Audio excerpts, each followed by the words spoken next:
Okay. So, umpisa na natin mag-harvest. Tingnan natin muna yung harvestin sa sako.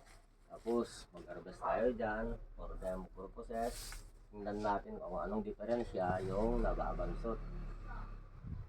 Hindi siya nakakalabas.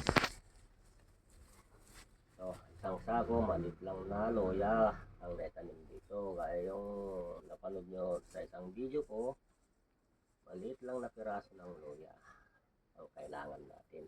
Tingnan natin. Wala, kung nakikita nyo, organic soil siya para makaproduce tayo ng loya. Ito pasadya talaga pang binhi, kaya inalagaan ko na ng gusto. Hindi gaya nung una akong nagtatanim, basta tanim lang. Sa halos apat na taon ko na itong nagtatanim ng loya. Lahat ng mga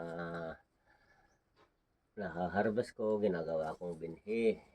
Yun nga lang, hindi ko alam kung paano mag-produce ng binhi. Nung nag-harvest ako noon, maaga akong nag-harvest, nade-dehydrate sila, hindi ko may tanim kaagad. O ayan, makikita nyo, nandyan pa yung fertilizer niya. Yung last na pag-fertilizer ko ito noong December. Pang second na fertilizer yon. Tutulungan din natin siya ng synthetic. So yung ginamit ko na fertilizer, sabihin ko na kasi i-demo ko rin lang sa susunod na pagtanim ko. Sabihin ko na yung sekreto. Potassium saka complete fertilizer para tataba siya. So eto ngayon ang ebidensya. Pero noon kasi hindi ako gumagamit. Hindi pa masyadong marami ang organic soil na nilalagay ko, basta tanim lang. Kaya yung mga na-harvest ko noon maliliit. Pero ginawa ko pa rin binhi. Eto ngayon, tunan ninyo. Hindi kasya. Ang laki. So, ipunin natin yung mga organic. Mas mataba na naman ito pag sa susunod kasi nag-decompose na. Ito naman lupa buhangin ang halo niya.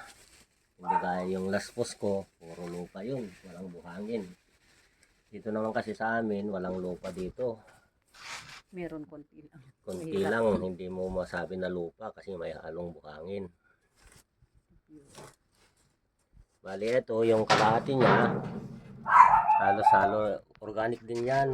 Yung dating pinagtamnan ko sa harap ng bahay, nilipat dito kasi pinalipat na ako. Okay, hirap. Handaan tayo para hindi siya masugat.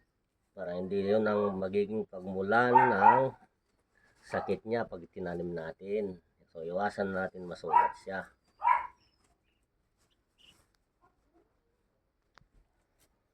Pagtiyagaan natin mag-harvest. I-secure natin siya na hindi masugat.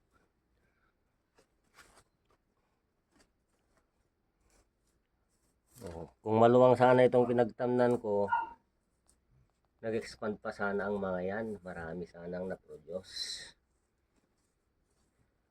So, makikita nyo, kukunin ko yung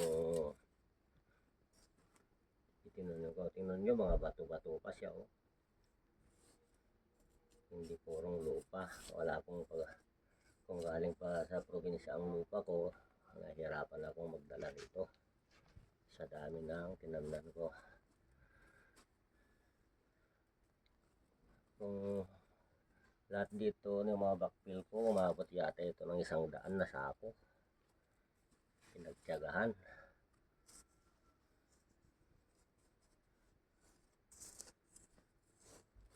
Oh. Okay, sana makuha yung pinaka-ugat yung naitanim para makita nyo kung gaano kalaki yung naitanim.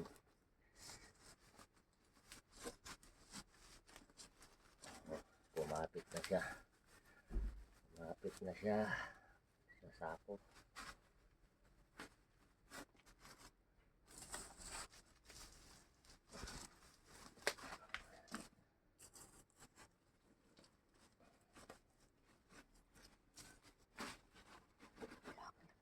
Okay. Laki niya. Persad West. Ayun. Kung napapansin nyo, ito isang piraso. Ito ang kinalabasan niya. Organic soil siya. Laki din siya. Anong diferensya? Anong problema? Bakit hindi siya nakalaki? Hindi siya nakalabas ng gusto. Ipit siya. Maipit. Sana kung maluwang ito, ganyan kalalaki lahat. Okay, ito sayang ito. Kung may linabasan sana siya, nakarami pa ang mga ito ng ganyan, nakaproduce siya. Okay. Lagay mo natin dyan. Tap ko na. 6 minutes. Subukan naman natin ito. Ito, malalapit din lang pinagtaniman ko. Kasi wala akong space na pinagtaniman. Subukan natin kuha ng isa lang. Isa lang muna. Yun. Meron dito.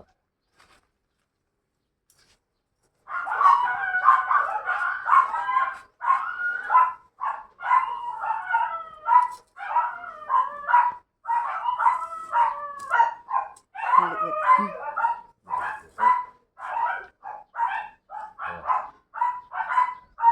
Yan. Hindi na siya nakalaki. Patok ko. Siguro naipit ito. Yan. Ayun yung naitanim lang, kaliit. Ito ang naproduce niya. Subukan natin ito isa. Yan. Nakalinya rin ito. Sigurado hindi ito yung isa.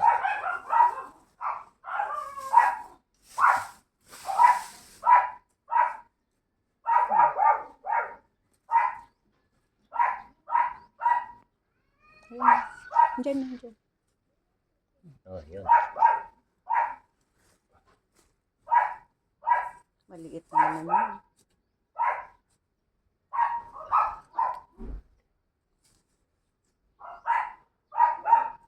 Ito.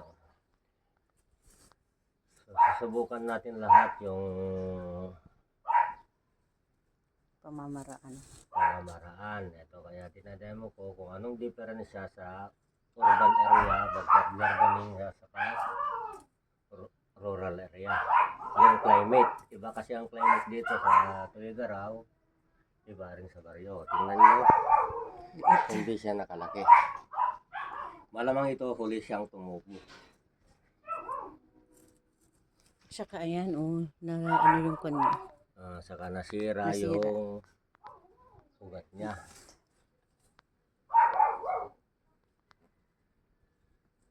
Maliliit siya. Mas maganda yung nasa Sako. sako.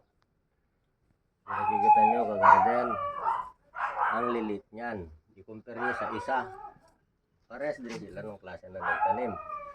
Pareho ng lupa. Parehas ang lupa. Ano kaya ang pinagkaiba? Bakit ganun? Ipit dito. Tingnan natin dito sa gitna.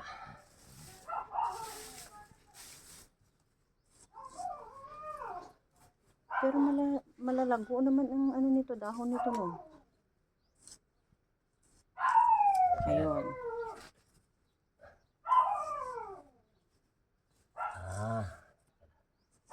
Bakalit nagtugang ngayon. Tingnan natin yung magandang tubo. Ito, magandang tubo niya.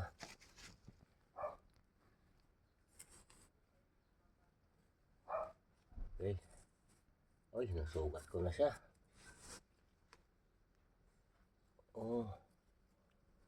Malapit. Putol. Natin kung makakuha tayo ng malaki rin dahil noon ang binhi. Yung margas naman dito, subukan natin itanim sa Isabela. Subukan natin yung climate doon kung maganda. Yung isang maganda na climate sigurado sa Tuaw.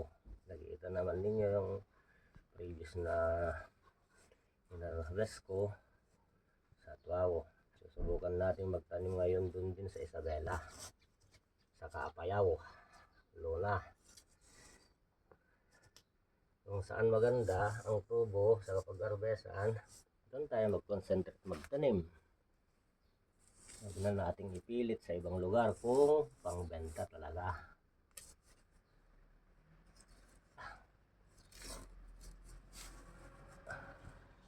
Oh, nasugat siya. Sayang. Oh, naputol yung ano niya. Ugat. Oh, yun, naputol yung ugat niya. Naputol yung ugat niya. Tingnan natin yung ugat, ano yung klase ng naitanim. Ano ba kalaki yung naitanim? Ayun. Oh, ayan. Yun, naso na ano na.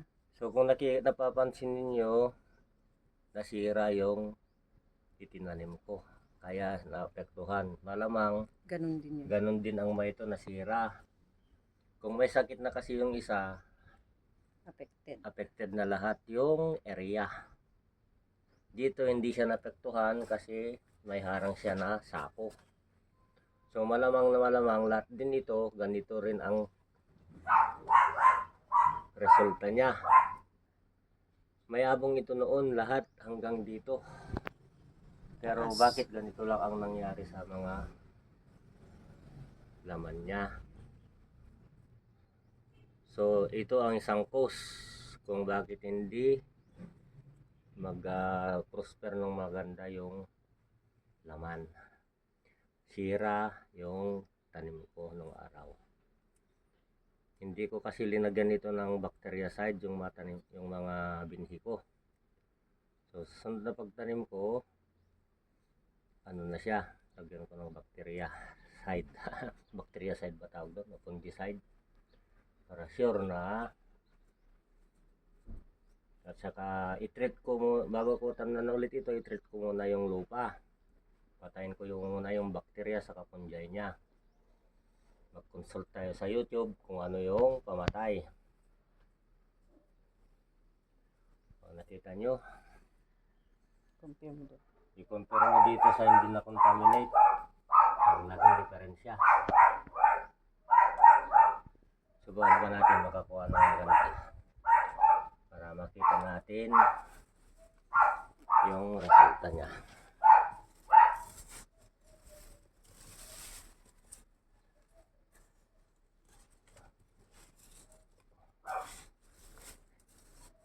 Dito natin malalaman kung infected yung itinanim. Ngayon, para mahanapan natin ng lunas kung paano natin i-treat yung lupa. So kung pang commercial na ang gagawin natin sa tanim natin, later on, mahalaga na i-treat muna yung lupa. Sayang din lang ang pagod.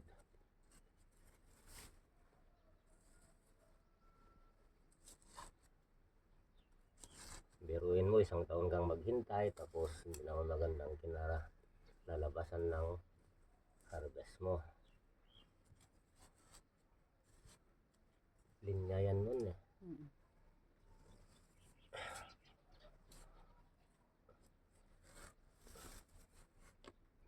Natamaan na. Kakatabi na ito kasi, oh. Tingnan nyo, dikit-dikit siya. Hirap pag limited ang space. Ayun pa, oh. Space, oh. Tingnan nyo yung kalalapit lang pinagtanim ko, oh. Nandyan yung isa, nandito yung isa, nandito isa. At yung nasa gitna harvestan natin. Dito, tingnan lang natin kung nahawa ng sakit.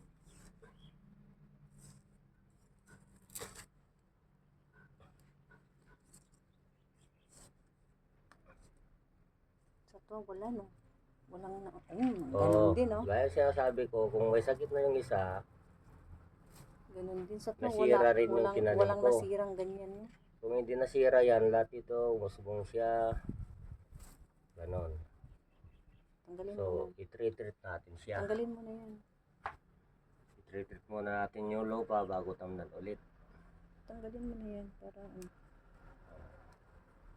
Imagine, ang ganyan nakaliit na itinanim mo, nasira pa. Last, tingnan ulit natin tong katabi niya.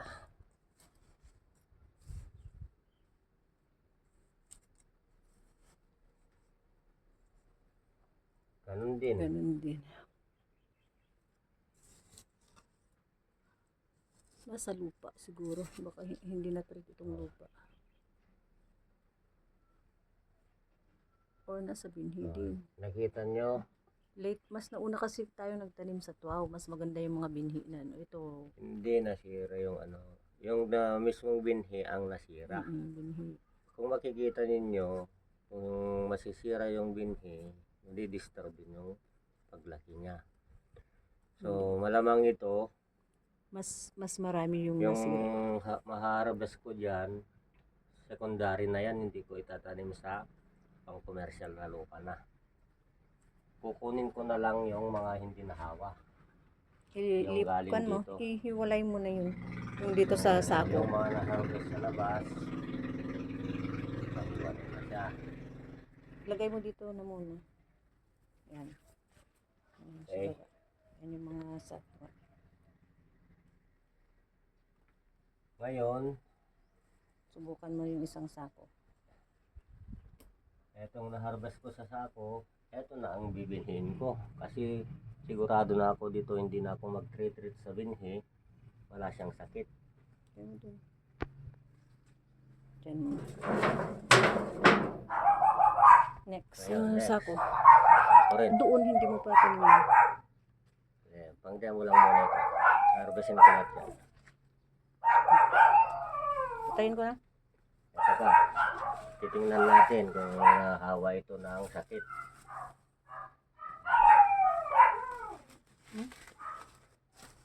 Ito 20 minutes na.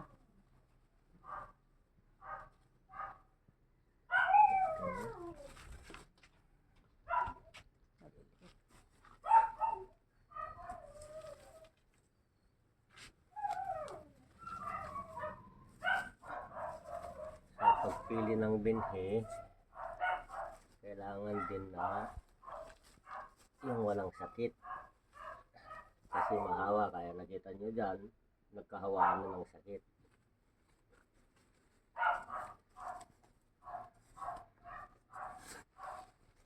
Ito nga nasa sako ang possible na ibibinhi ko ngayon.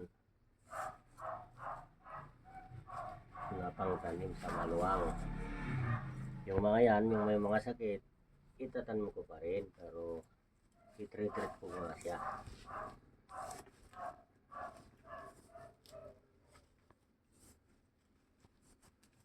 Oh, malaki na po din.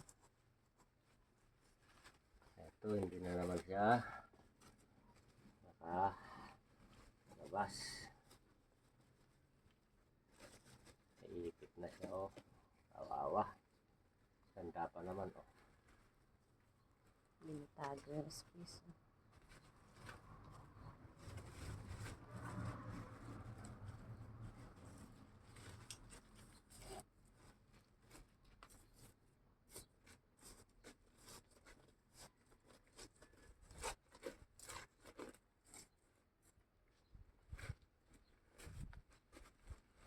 Pero yung mga dahon nito noon, parehas din lang dyan. Hindi ko lang na-video.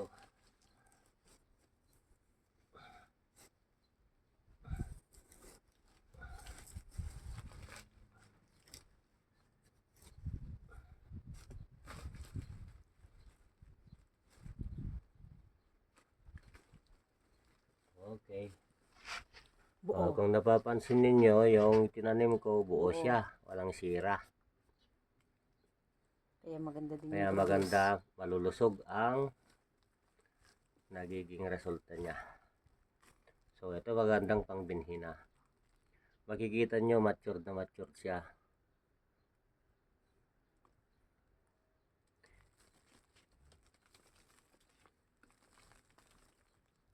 Okay.